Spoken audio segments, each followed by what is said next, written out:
오늘 새벽 주님의 은혜와 평안이 여러분과 함께하길 바랍니다. 임마누엘의 주님께서 오늘도 여러분과 함께해 주실 것입니다. 오늘 새벽 우리에게 주시는 하나님의 말씀은 요나서 1장 4절부터 7절까지 말씀입니다. 거룩하신 하나님의 말씀입니다. 여호와께서 큰 바람을 바다 위에 내리심에 바다 가운데에 큰 폭풍이 일어나 배가 거의 깨지게 된지라.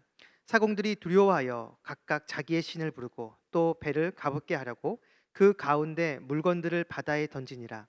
그러나 요나는 배 밑층에 내려가서 누워 깊이 잠이 든지라. 선장이 그에게 가서 이르되 자는 자여 어찌함이냐, 일어나서 내 하나님께 구하라. 혹시 하나님이 우리를 생각하사 망하지 아니하게 하시리라 하니라.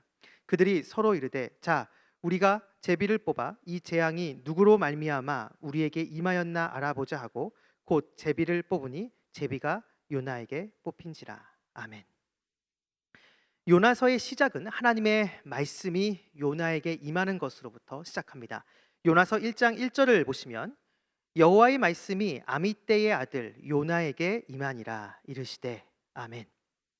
많은 학자들은 요나를 민족주의적 성향이 강한 예언자로 봅니다. 그렇기에 요나는 자신의 나라와 적대적인 국가인 아수르의 수도 니느웨에 가서 하나님 말씀을 선포하라는 것을 거부합니다. 요나서 4장에 나오지만 아마도 요나는 하나님의 말씀이 처음 자기에게 임하는 순간 눈치를 챘던 것 같습니다. 하나님의 심판을 선포하는 것은 하나님의 자비가 임할 가능성이 있는 것입니다. 하나님의 심판의 메시지를 선포하고 만약 그들이 그것을 듣고 돌이키고 회개한다면 자비의 하나님께서 그들을 용서해 주실 것이기 때문이죠. 바로 이것을 눈치챈 요나는 하나님을 피해 도망갑니다. 니느웨는 그냥 심판을 받아서 멸망해야 될 그러한 도시인데 만약 하나님의 자비가 임한다? 요나는 그러한 모습을 도저히 볼 수 없었기 때문이죠. 그래서 당시 가장 먼 거리에 있는 다시스, 지금의 스페인으로 가기 위해서 항구로 갑니다. 마침 그 항구에 다시스로 가는 배를 만나게 되고 뱃삭을 지불하고 다시스로 떠납니다. 당시 요빠에서 다시스까지로 배편으로는 시간이 대략 한 1년 정도 걸렸다고 합니다. 1년 정도 걸린 굉장히 긴 시간이기 때문에 아마 백삭도 비쌌을 것입니다. 그런데 요나는 그 비싼 뱃삭을 다 내고 배에 오릅니다. 볼프라는 학자는 여기에 이 뱃삭에 해당되는 이 단어를 요나가 모든 경비를 다 지불한 것이다 라고 주장합니다. 즉 요나가 다시스로 가는 항해를 다 책임지고 그 비용을 모두 다 지불했다라는 것이죠. 요나가 정말 항해에 대한 모든 것을 책임지고 비용을 다 지불한 것인지는 모르겠지만 분명한 것은 요나는 지금 막대한 돈을 지불하면서 하나님으로부터 도망가고 있습니다. 명색의 예언자라는 사람이 하나님 말씀을 거부하고 거기서 더 나아가 하나님으로부터 도망가는 모습, 선뜻 이해하기가 쉽지 않습니다. 도대체 왜 그랬을까? 물론 요나가 민족주의적 성향이 너무나 강해서 그럴 수도 있지만 사실 이것만 가지고서는 설명이 좀 부족한 것 같습니다. 아마 다른 무언가가 분명 있었기 때문에 요나는 하나님을 떠나기로 결심한 것이죠. 요나서 1장 1절을 다시 한번 보시면 여호와의 말씀이 아미떼의 아들 요나에게 임하니라 이르시되.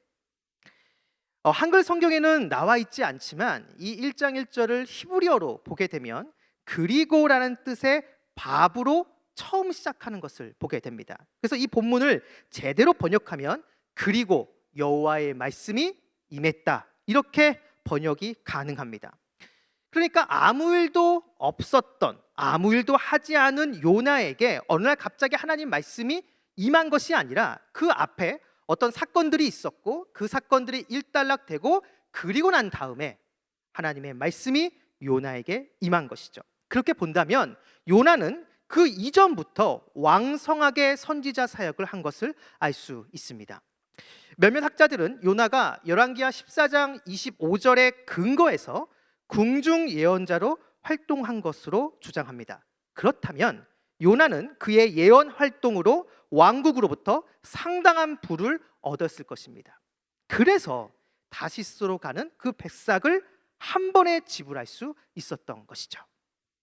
이미 요나의 손에는 상당한 돈이 쥐어져 있습니다. 바로 이것 때문에 그는 하나님을 피해 떠나기로 결심한 것이죠. 돈이라는 보호수단이 있었기 때문에 그는 하나님의 명령을 과감하게 어긴 것이라 할 수 있습니다. 비빌 언덕이 있었던 것이죠. 바로 그것이 돈이었던 것입니다. 하지만 돈을 사용해서 주님 앞에서 도망을 가도 오늘 본문을 보면 주님은 끝까지 요나를 추격하십니다. 부처님 손바닥에 안에 있는 모습이죠. 돈을 이용해서 하나님을 떠나도 하나님은 그것을 무의미하게 만드십니다. 그동안 모은 돈을 헛되게 낭비하게 만드시죠. 그리고 오늘 본문을 자세히 보시게 되면 역설적으로 하나님을 떠난 요나의 상태를 죽음과 연결시켜 표현합니다. 오늘 본문 말씀 5절을 보시면 사공들이 두려워하여 각각 자기의 신을 부르고 또 배를 가볍게 하려고 그 가운데 물건들을 바다에 던지니라. 그러나 요나는 배의 밑층에 내려가서 누워 깊이 잠이 든지라. 아멘. 여기에 내려가다라는 동사가 요나서에 총 4번 등장합니다. 그런데 그 쓰인 용례를 살펴보면 뒤로 갈수록 점점점 안 좋은 상황으로 전락하는 것을 보게 됩니다. 이 내려가다라는 동사가 마지막으로 쓰인 것이 바로 2장인데요. 2장에 나오는 것처럼 요나는 스스로 깊은 바닷속 산 밑까지 내려갔다라고 표현하면서 스스로 죽음에 가까워졌다 표현하고 있습니다. 돈을 의지하면서 호기롭게 주님 앞에서 도망간 요나의 상태가 자유로운 모습이 아니라 죽음에 가까워졌다는 것이죠.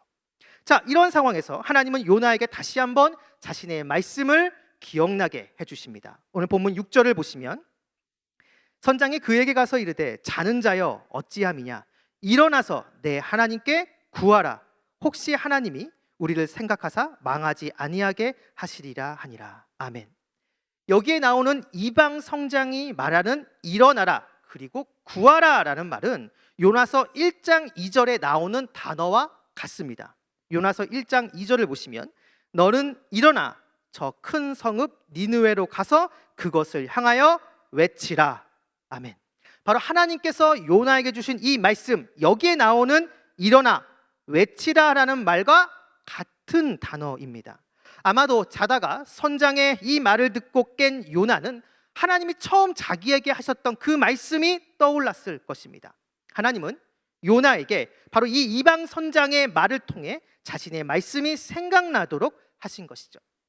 하나님을 떠나서 죽음에 임박한 이 시점에 다시 하나님 말씀을 떠오르게 해주신 것, 요나를 향한 하나님의 마지막 은혜라고 할 수 있습니다.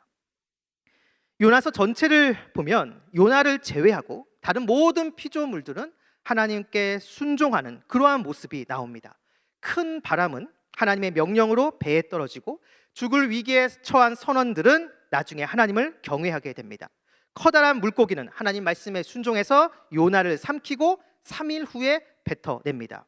말씀을 들은 니느웨 사람들은 회개합니다. 또 마지막에 등장하는 박넝쿨과 벌레는 하나님 말씀에 순종해서 자신의 역할을 감당합니다. 유독 요나만 하나님 말씀에 불순종하는 모습이 등장합니다. 그 이유는 자신의 민족적 성향과 하나님의 뜻이 맞지 않았기 때문이다. 맞습니다. 하지만 동시에 그의 마음 한가운데 있는 하나님 외의 은연중에 의지하는 대상이 있었기 때문입니다. 자신의 손 안에 있었던 돈, 바로 그것이었죠. 그래서 그것을 의지해서 하나님을 피해 도망갑니다. 오늘 본문은 바로 요나가 하나님 외에 의지하는 대상을 하나님이 무력화시키고 헛되이 만들어 오직 하나님만을 바라보고 의지해야 함을 보여주는 내용입니다. 여러분들은 어떠십니까? 여러분들 안에는 과연 무엇이 자리 잡고 있습니까?